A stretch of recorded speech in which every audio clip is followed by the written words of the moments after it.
Today I wanted to show you how I sew a pivot point in any pattern, be it a skirt or a coat or anything that needs to have a corner reinforced and then a piece inserted into it. So let's go. Obviously don't use a biro, use something that will come away with either heat or like chalk or something like that that works with your fabric that you're using. So first up we have this one. Now we need to reinforce this corner, so I like to draw in the lines that I need to reinforce, and usually about an inch either side of the point that I need to reinforce, because this is the point here. So I also like to draw in the seam allowance on the piece that I will be sewing into that point. For this purposes I'm working with a 5/8 of an inch seam allowance. So the idea is that we're trying to get this point and this point to match up. So the first thing that I'm going to do is reinforce this line that I've just drawn. I won't backstitch at the beginning or the end, but I will slightly reduce my stitch length just to add a little bit of extra reinforcement in this area. Okay, so I'm going to trim off the excess thread. And like I say, I haven't backstitched. And obviously, again, you'll be doing this in a thread that matched the project that you're working on. But again, we're doing a demonstration. I think this is the first time I've ever done a demonstration like this. So the next thing you want to do is you want to clip up to, but not through that stitching, to the corner. So to the point that we're sewing to. And the closer you can get, the neater you're going to end up with your sewing being. So now that we've clipped that, it's basically, this is what we're trying to achieve, that we're sewing in a straight line, as it were.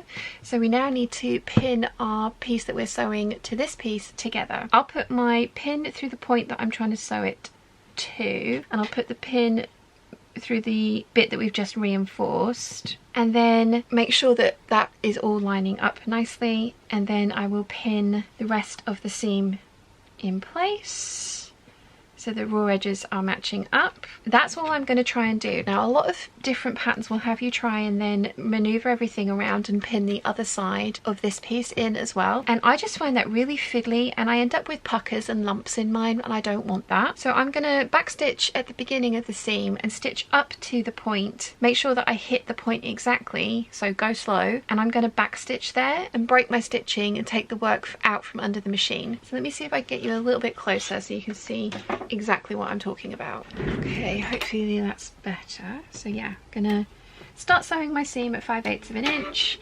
backstitch.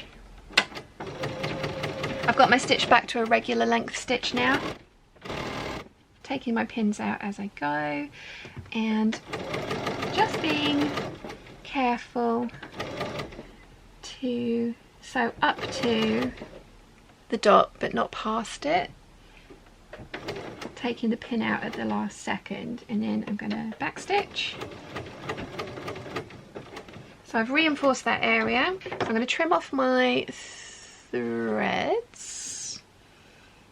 getting it into shot. So you can see there I've sewn over the reinforcing stitching that we did earlier, and I've stopped at that point there, and there you can see it on the other side. So now what you want to do is you want to pin in the other side. So you're going to turn it and you'll end up with this excess flap of fabric back here. So you want to turn it, and again you're going to match up the raw edges, and you want to put a pin through the point that we're trying to match up and make sure that it's coming out in the right place on the other side. So that hasn't come out at the right place.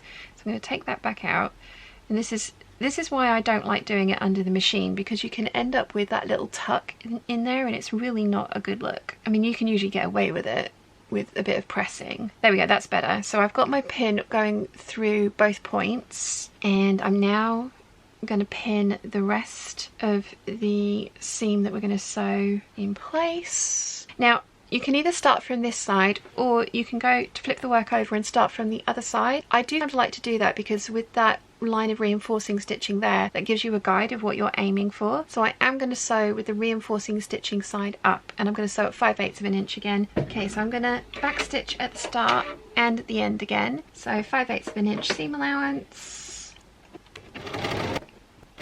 So when you start getting towards the line of reinforcing stitches, you just want to be aware of the fullness under here. So I've just kind of like moved it out of the way because I don't want to catch any of that. And I've still got the pin in, but I've kind of pulled it out just a little bit. So just go slowly, take the pin out when you get really close and make sure once you hit that spot that you backstitch.